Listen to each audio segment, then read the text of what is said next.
आदित्य ठाकरेंनी पुणे आणि मुंबईकरांना नुकसान भरपाई देण्याची मागणी केली आहे। 718 तडे असतानाही मेट्रोच्या उद्घाटनाची घाई का? आदित्य ठाकरेंनी सरकारला सवाल केलाय। मुंबईच्या स्थितीला उद्धव ठाकरे जबाबदार आहेत असं म्हणत आदित्य ठाकरेंच्या टीकेला नारायण राणेंनी प्रत्युत्तर दिलंय। तर राऊतांचं अनुकरण न करण्याचा सल्लाही त्यांनी आदित्य ठाकरेंना दिलाय। छगन भुजबळ राज्याचे उपमुख्यमंत्री काय देशाचे पंतप्रधान जरी झाले तरी त्यांचं स्वागतच करू अशी उपरोधक टीका राज्याचे कृषी मंत्री माणिकराव कोकाटे यांनी केली आहे।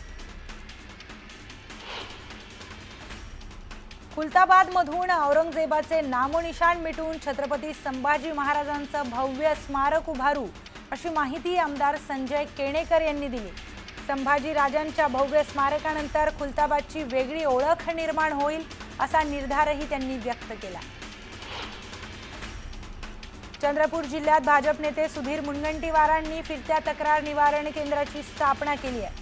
19 मे पासून सुरू केलेल्या या केंद्राला नागरिकांनी मोठा प्रतिसाद दिला। मुजोर हगवणे पिता पुत्राचा नवा प्रताप समोर आलाय। त्यांचा आणखी एक व्हिडिओ व्हायरल झालाय। माझ्या बापाच्या जीवावर हवा करतोय, तुमच्या बापात दम असेल तर तुम्ही पण करा असा व्हिडिओ समोर आलाय। वैष्णवी हगवणे यांचा ज्या दिवशी मृत्यू झाला त्या दिवशीही त्यांना सासरच्यांकडून मारहाण झाल्याची बाब शवविच्छेदन अहवालातून उघड झाली आहे। शवविच्छेदन अहवालानुसार वैष्णवी यांच्या अंगावर एकूण 29 जखमा आढळल्या असून त्यातील 15 जखमा या मृत्यूच्या 24 तासाच्या आतील आहेत अशी माहिती पोलिसांनी न्यायालयात दिली आहे। उद्योजक संतोष लड्डा यांच्या घरातून 5.5 किलो सोनं आणि 15 किलो चांदी असा कोट्यावधींचा मुद्देमाल चोरी झाला होता। यातील फरार आरोपीचा अमोल खोतकरची पोलिसांना टीप मिळताच त्याला अटक करण्यासाठी गेलेल्या पोलिसांवर त्यानं बंदूक रोखली। यावेळी पोलिसांनी त्याचा एन्काउंटर केलाय। तर सहाय्यक पोलीस निरीक्षक रवी किरण गच्चे असं एन्काउंटर करणाऱ्या अधिकाऱ्याचं नाव आहे। एन्काउंटर झालेल्या अमोल खोतकरच्या कुटुंबियांनी पोलिसांवर गंभीर आरोप केलेत। पोलिसांनी मोठ्या व्यक्तीकडून सुपारी घेऊन अमोलला संपवलंय। त्यामुळे या संपूर्ण प्रकरणाची सीबीआय चौकशी व्हावी, त्याशिवाय आम्ही मृतदेह ताब्यात घेणार नाही अशी गंभीर भूमिका खोतकर कुटुंबाने घेतली आहे। छत्तीसगडच्या सुकमा जिल्ह्यात 18 माओवाद्यांनी पोलिसांसमोर आत्मसमर्पण केलंय। यातील 2 माओवाद्यांवर 8 लाखांचं बक्षीस जाहीर करण्यात आलं होतं। मनमाडमध्ये मुसळधार पावसानं हजेरी लावली। यंदा पावसाने लवकर हजेरी लावल्यानं पेरणीसाठी मोठा फायदा होणार आहे। सांगलीच्या शिराळा तालुक्यात सततच्या पावसामुळे भात शेतीला तळ्याचं स्वरूप आलंय। त्यामुळे शेतकरी चिंतेत सापडलाय। गोंदियामध्ये चिंचगड ककोडी मार्गावर खड्ड्यांचं साम्राज्य निर्माण झालं। यामुळे वाहनधारकांना जीव धोक्यात ठेवून प्रवास करावा लागतोय। तातडीने रस्ता दुरुस्त करण्याची मागणी नागरिकांनी केली।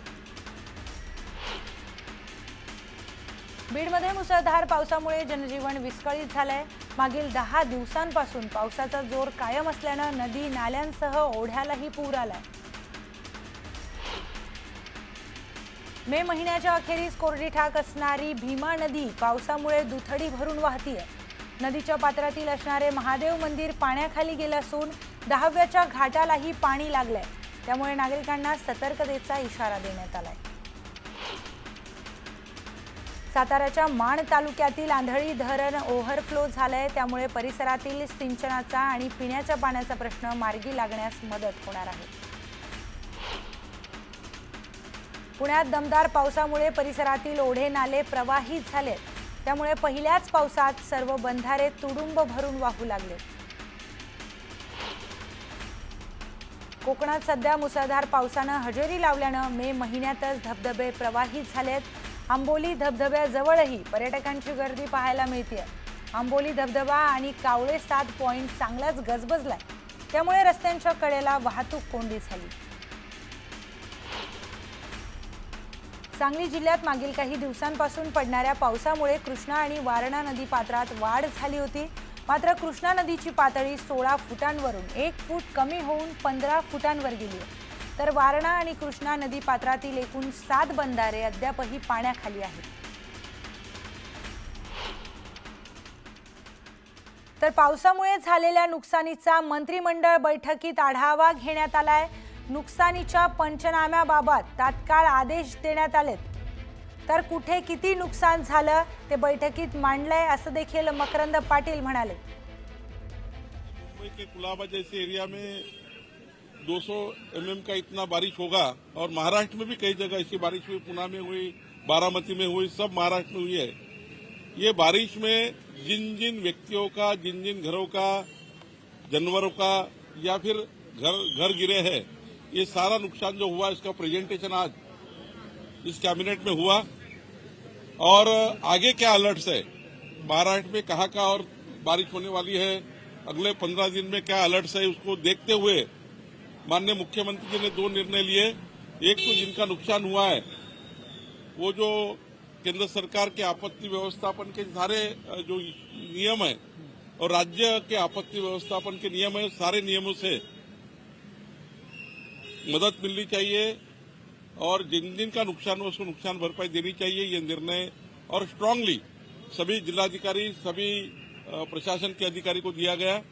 माननीय मुख्यमंत्री जी ने दूसरा कहा कि आने वाले दिनों में एसडीआरएफ, एनडीआरएफ की टीमें जहां जहां पे अलर्ट दिख रहा है वहां पे अभी से डिप्यूट कर देनी चाहिए।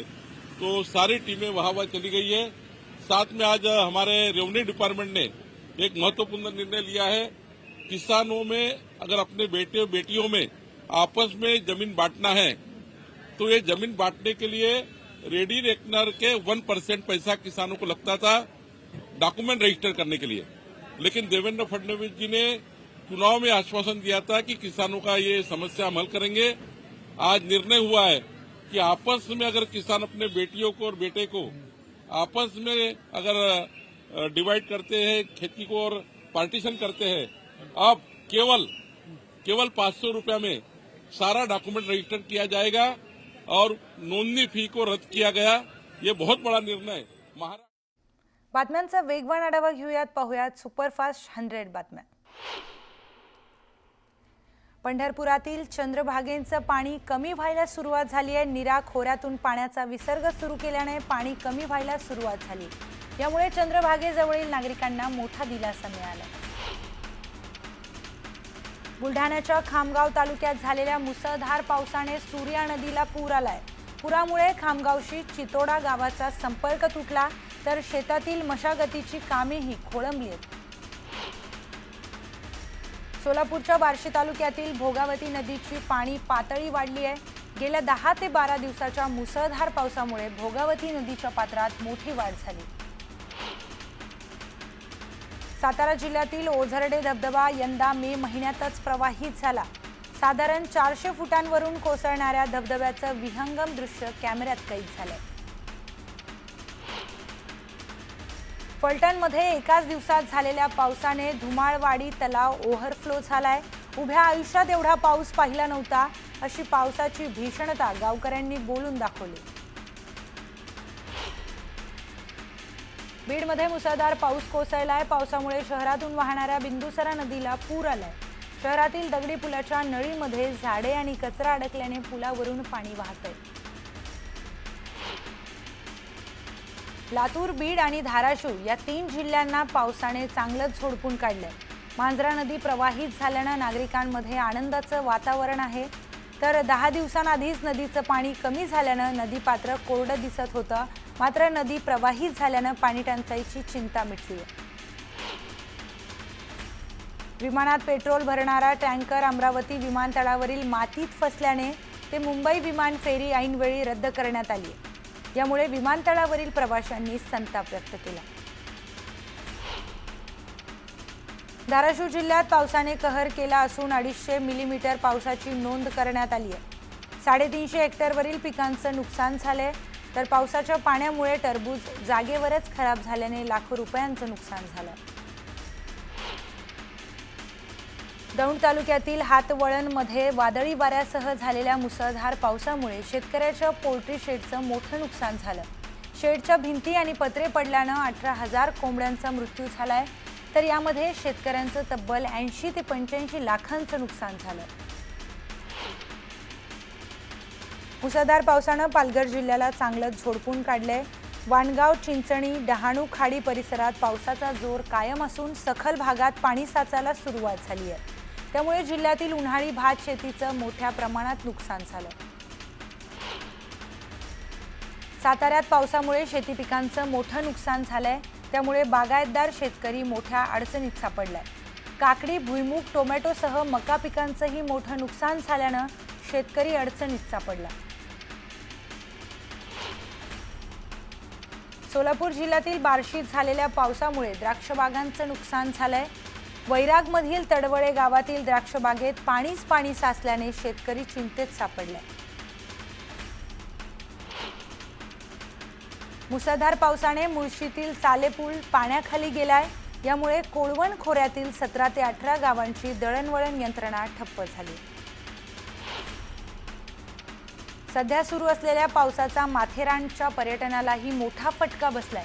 मे अखेरीस पर्यटनाला बहरणाऱ्या माथेरानमध्ये शुकशुकाट पाहायला मिळतोय। अशातच पावसाचा जोर वाढल्यानं मिनी ट्रेन सेवा बंद करण्यात आली। बुलढाणा जिल्ह्यात गेल्या 2 दिवसांपासून पावसाने धुमाकूळ घातलाय। काढणीला आलेले पीक नष्ट झाल्याने शेतकरी हताश झालाय। सरकारने नुकसानग्रस्त शेतकऱ्यांना तातडीने मदत द्यावी अशी मागणी नागरिकांनी केली। लोणावळा शहरात 48 तासांमध्ये 301 मिमी पावसाची नोंद करण्यात आली। लोणावळ्यात पावसाने थैमान घातल्यानंतर जनजीवन विस्कळीत झालं। सिंधुदुर्ग जिल्ह्यात वादळी वाऱ्यासह मुसळधार पावसाला सुरुवात झाली। यावेळी कणकवलीतील घरावर फणसाच्या झाडाची मोठी फांदी पडल्यानं मोठ्या प्रमाणात नुकसान झालंय।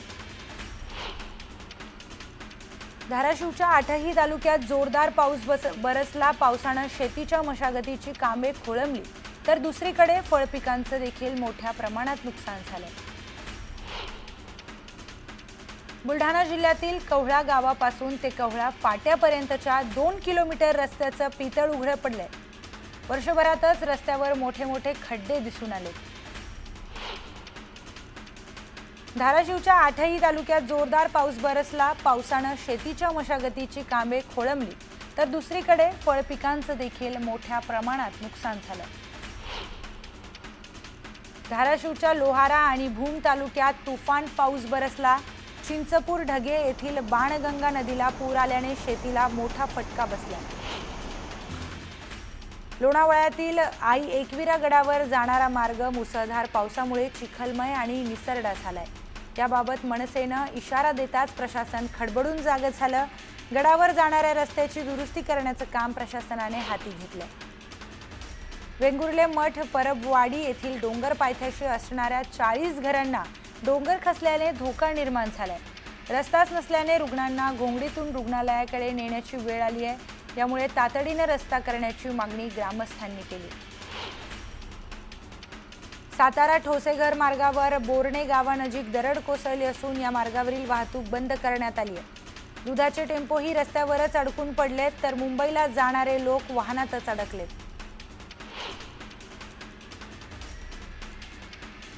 अचानक आलेल्या पावसामुळे बारामतीत मोठ्या प्रमाणात शेतीचं नुकसान झालं। हातातोंडाशी आलेला घास निसर्गाने हिरावल्याने शेतकरी हतबल झालाय।